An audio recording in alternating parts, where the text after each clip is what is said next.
Bhawanipur seat से शुभेंदु अधिकारी आगे चल रहे हैं। भवानीपुर वो सीट जहां पर शुभेंदु अधिकारी और ममता बनर्जी की लड़ाई है और उस भवानीपुर सीट से शुभेंदु अधिकारी आगे चल रहे हैं। बंगाल की फरक्का सीट से टीएमसी आगे, मुर्शिदाबाद सीट से बीजेपी आगे, जलपाईगुड़ी से बीजेपी उम्मीदवार आगे। 77 सीटों के रुझान, 46 पर बीजेपी आगे, टीएमसी 28 पर। बीजेपी लगातार बढ़त को बढ़ाती जा रही है। सोफिया खान, ममता बनर्जी खुद अपनी सीट पर पीछे चल रही हैं और बीजेपी लगातार बंगाल में पोस्टल बैलेट की गिनती में अपनी बढ़त को आगे ले जा रही है। देखिए, ये तो अभी बहुत अर्ली है ना, ये तो बस खुल रहा है पेटी और अचानक से पता चलेगा जो है कछुआ जीत गया। तो ये खरगोश बनकर अभी होने से कुछ फायदा नहीं है और अभी it is too early to जज। मुझे लगता है कि डेफिनेटली ममता बनर्जी ही भवानीपुर से जीतेंगी। देखिए, आपकी बात सही है। अभी बोलते बोलते जब आप बोल रही हैं ममता बनर्जी भवानीपुर सीट पर आगे हो गई हैं, तो यानी ये उलटफेर जो है वो हो सकता है।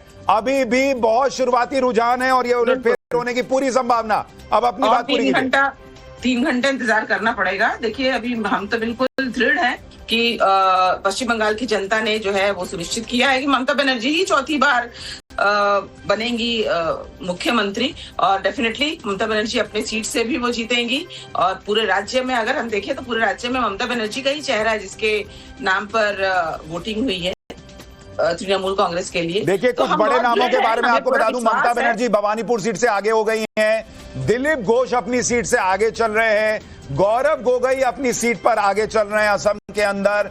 हिमंता बिस्वा शर्मा अपनी सीट पर आगे चल रहे हैं, ये असम से खबर आ रही है। और असम में ऐसा लग रहा है कि जो नतीजे आएंगे वो तो आएंगे, लेकिन जो वहां पर एग्जिट पोल ने जो रुझान बताया था वही होता दिख रहा है कि एनडीए मैसिव बढ़त की तरफ दिख रही है। 35 पर एनडीए आगे है असम में और 8 पर कांग्रेस गठबंधन। पश्चिम बंगाल में बीजेपी लगातार पोस्टल बैलेट में बढ़त बनाई हुई है। 57 बीजेपी, 35 ममता बनर्जी की पार्टी को बढ़त है। और केरलम में यूडीएफ 44, एलडीएफ 38। तमिलनाडु के अंदर डीएमके गठबंधन 23 पर आगे है। एआईएडीएमके 15 पर आगे चल रही है। शिवम त्यागी, ममता बनर्जी पीछे चल रही थी, फिर आगे हो गई हैं। टीएमसी कॉन्फिडेंट है कि यह शुरुआती रुझान है, चीजें बहुत तेजी से बदलेंगी। अच्छा, मैं आपको थोड़ा सा रोक रहा हूं। मनोज अग्रवाल, सीईओ पश्चिम बंगाल के जुड़ गए हैं चुनाव आयोग की तरफ से। सर मनोज जी, बहुत बहुत स्वागत आपका। जो अभी रुझान आ रहे हैं और जिस तरीके से मतगणना चल रही है उसके बारे में थोड़ा सा बता दें सर। देखिए, अभी तो खाली पोस्टल बैलेट काउंटिंग हो रही है और पोस्टल बैलेट आपकी 293 सीट्स में काउंटिंग हो रही है। 5 लाख से थोड़ा ज्यादा है। अभी कुछ रुझान के लिए अभी कुछ नहीं कह सकते क्योंकि आपके वोट तो पड़े हैं, 6.5 करोड़ के आसपास वोट पड़े हैं। तो अभी कोई रुझान कोई ऐसा नहीं है। अभी जस्ट काउंटिंग स्टार्ट हुई है। आधे घंटे बाद 8:30 बजे से स्टार्ट होगी आपकी एक्चुअल ईवीएम काउंटिंग। तो उसमें आपका जो 3 सीट है उसमें 10 राउंड है और जो मैक्सिमम सीट है 27 राउंड है, जिसमें अभी 3-4 घंटे और लगेंगे। तो एक्चुअल आपको रुझान मिलेंगे 2 घंटे के बाद मिलना शुरू होंगे। अच्छा मनोज जी, एक चीज और बता दीजिए। जो सुबह सुबह से कहा जा रहा है कि भाई बिजली काट दे रही है चुनाव आयोग और वहां पर जो है वो 2-2 मिनट के लिए सीसीटीवी बंद हो जा रहे हैं, इसका क्या जवाब है जो ममता बनर्जी और उनकी पार्टी आरोप लगा रहे हैं? देखिए, बिजली काटना चुनाव आयोग के हाथ में है ही नहीं। बिजली का काम अभी भी स्टेट गवर्नमेंट के हाथ में है।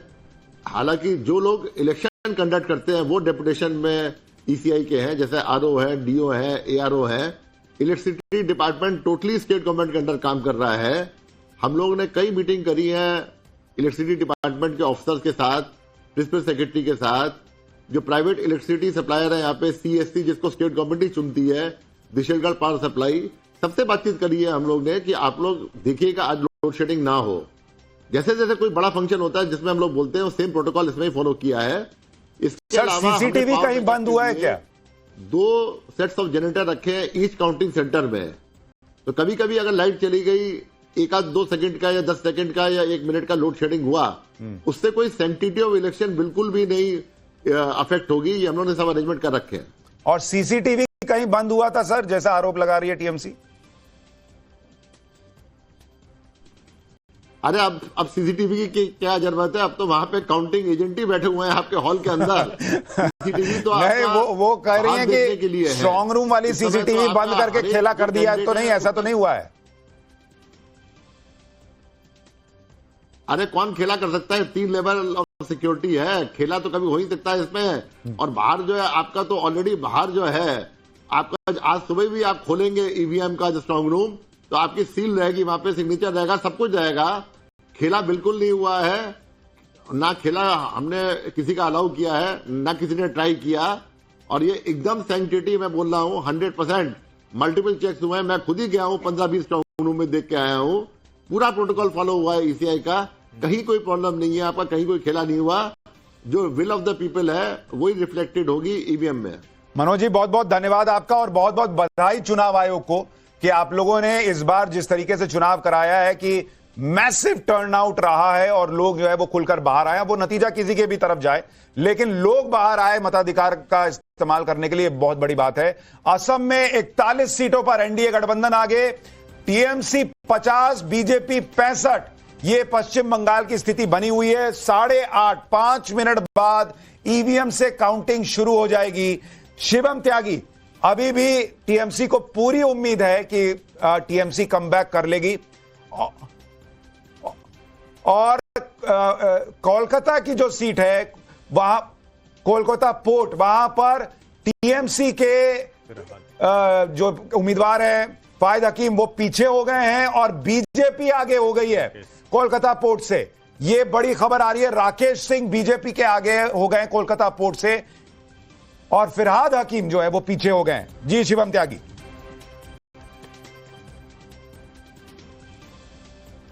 Thank you. सबसे पहले तो मैं एक चीज कहना चाहता हूं कि आपने जो कहा कि उनको अभी भी उम्मीद है, मुझे लगता है कि हाँ, उन्होंने जो एक गुंडों का नेटवर्क पूरा तैयार किया था जो लगातार डिसरप्ट करने की कोशिश करता था, जाहिर है उस पर उनको भरोसा होगा।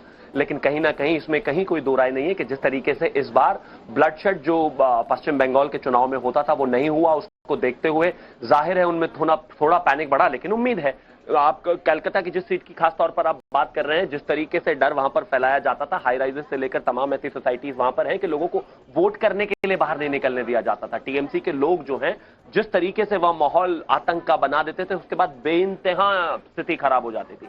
अगर पंचायत इलेक्शन में एक राज्य में 108 से ज्यादा मौतें हो जाएं, तो जाहिर है ये बताता है कि किस लेवल पर जाकर लोकतंत्र का हनन हो रहा है। और उससे पहले शिवम त्यागी, मुझे ये बताइए, बंगाल के मुसलमान ने क्या आपके लिए वोट किया होगा? बात करें तो 23 से ज्यादा हत्याएं, उससे पहले 2000 बंगाल के मुसलमान ने आपके लिए वोट किया होगा। वो बार बार कहा जाता कि ममता बनर्जी 30% से शुरू करती हैं, आपको बाकी 70 में 48-45 चाहिए। क्या 70 में से 48-45% हिंदू आपके साथ आ गया है, और आ गया है तो क्यों? नंदीग्राम में शुभेंदु अधिकारी आगे हो गए, ये बड़ी खबर। अब बात कीजिए। 70 में से 70 मान रहे हैं, ये बात बिल्कुल ठीक है। इसमें बिल्कुल कोई दो राय नहीं है कि जाहिर है वो 30% कैशमेंट जो है वो हमसे अलग रहता है, कोशिशें जरूर होती हैं, लेकिन जो 70% है उसके 70% की हम उम्मीद कर रहे हैं। अगर उस 70 में से 70% हमें मिलता है तो हमारी अप्रोक्सीमेटली 49 सीट्स होती हैं, और ममता बनर्जी अगर उस 30 के साथ आगे बढ़ती हैं तो अप्रोक्सीमेटली उनकी 32 से 33 सीटें होती हैं। 7% अगर और अलग से ऐड कर ले तो एज यहां पर होगा। जिस हिंदू 70% की आप बात कर रहे हैं, उसमें से 70% भारतीय जनता पार्टी को मिलने वाला है हर एक सीट पर, जहां पर भी मेजॉरिटी हिंदुओं की है। तो जाहिर है उसका एक फर्क है। लेकिन शिवम त्यागी, 70 का 70% लेंगे अगर आप, तो आप 49% वोट प्रतिशत के करीब पहुंचेंगे, 49% वोट शेयर के करीब। और ममता का 30 प्लस बाकी 21 जोड़ दीजिएगा या 20 जोड़ दीजिएगा तो वो 50 पहुंच जाएंगी। तो उनके पास भी तो चीजें जाएंगी, फिर नहीं पहुंचेंगे, नहीं पहुंचेंगे। मैं कहता हूं 2 से 3% वोट शेयर आप क्या मानते हैं कि अन्य के खाते में, या फिर इसके अलावा अगर हम बात करें बाकियों के पास खाते में, अगर हम बात करें कांग्रेस के खाते में, अगर लेफ्ट के जो कैंडिडेट्स उठे हैं उनके खाते में, और अगर आपको लगता है कि हाँ, और बाकी 30% जो है, 30% 100% डल जाए, ऐसा संभव नहीं है। सोफिया खान, बीजेपी कॉन्फिडेंट है कि बंगाल का हिंदू ममता बनर्जी को नहीं पसंद कर रहा और वो उनके साथ आ गया है, आप हारेंगे। देखिए, कुछ इनके पास हो या ना हो, कॉन्फिडेंस की तो मैं जो है बहुत शाबाशी दूंगी कि कॉन्फिडेंस भर भर के है इनके अंदर। जिस हिंदुओं की बात कर रहे हैं ना, उन्हीं हिंदुओं ने 2021 में और 2024 में बहुमत के साथ ममता बनर्जी को जिताया था। ये शायद भूल रहे हैं कि 2021 के बाद भी ये हिंदू हिंदू हिंदू हिंदू जो कार्ड खेल रहे थे, लेकिन 2024 में इनके 18 जो सांसद थे वो 12 हो गए। अभी देखिए पश्चिम बंगाल के हिंदू जो है ना, वो बिल्कुल यूपी बिहार वाले हिंदू नहीं है जिसको आप भ्रमित करके, छलावा करके, जुमला देके हिंदू एक हो जाओ करके। अभी यहाँ के हिंदू बिल्कुल डेफिनेटली अपना ब्रेन लगाते हैं कि हिंदुओं के लिए आपने क्या किया है। तो वो हिंदू, एक ममता बनर्जी एक हिंदू महिला है, ब्राह्मण हिंदू महिला है, उनको गिराने के लिए इनकी पूरी बटालियन जो है वो तैयार थी। और सारे फोर्सेस, इनफैक्ट मैं कहूंगी कि कुछ नहीं छोड़ा। मैं बीच में बोलना नहीं चाहता, लेकिन ये यूपी बिहार के हिंदू का मतलब क्या है? गलियों में जो है ना टैंकर, आपके बीच में मैं नहीं बोली, वो नहीं, वो पूछ रहे हैं आप जो कह रही हैं कि बंगाल का हिंदू यूपी बिहार का हिंदू नहीं है, उसका क्या मतलब है? लेस हिंदू नजर आता है पश्चिम बंगाल में। देखिए इसके बाद भी अगर ये हारते हैं, मतलब क्या मतलब है? राजनीति छोड़ देनी चाहिए।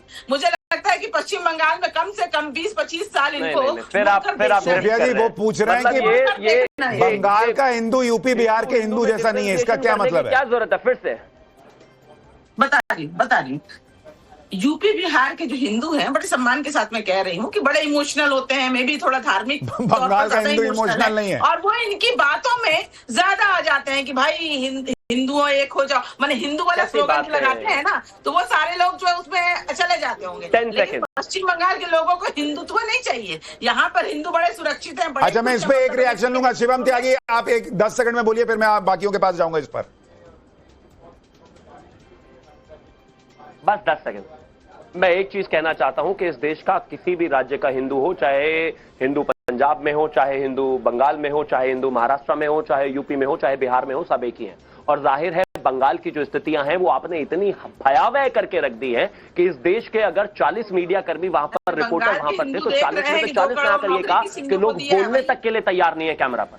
अगर वहां पर एक मुख्यमंत्री का भतीजा ये खड़ा होकर कहेगा कि ये फला सीटों पर मैंने पिछली बार छोड़ दिया था, हम हार गए थे, इस बार मैं खुद नोटिस कर रहा हूं और मैं देखूंगा 4 तारीख को 12 बजे के बाद, तो जाहिर है। ठीक है, मैं जरा 1 मिनट आप दोनों के अलावा बाकियों का रिएक्शन ले लूं। हर्षवर्धन त्रिपाठी, आपको लगता है बंगाल का हिंदू जो है वो बाकी देश के हिंदुओं से कुछ अलग है क्या? और जो शिवम त्यागी कह रहे हैं कि 70 में से 70% हिंदू हमको चाहिए और वो आ रहा है, वो बंगाल में हो सकता है क्या? देखिए सुशांत भाई, शिवम अपनी पार्टी की बात करें, सोफिया भी तृणमूल के पक्ष में जाएं, लेकिन ये घटिया सोच के साथ हिंदुओं को अलग अलग तरीके से देखने की जो राजनीति होती है, इससे बचना चाहिए, चाहे पार्टी के नेता हो चाहे प्रवक्ता हो। ये सोफिया खान नहीं, सबकी आदत है कि फलाना हिंदू है, वो इस तरह सोचता है, वो इमोशनल कह के दरअसल हिंदू को कहते हैं कि तुम कम्युनल हो रहे हो। खतरनाक तरीके से बात कर रहे हैं। देश का मुसलमान वो किसी पार्टी के लिए वोट करे, ये बड़ा अच्छा है।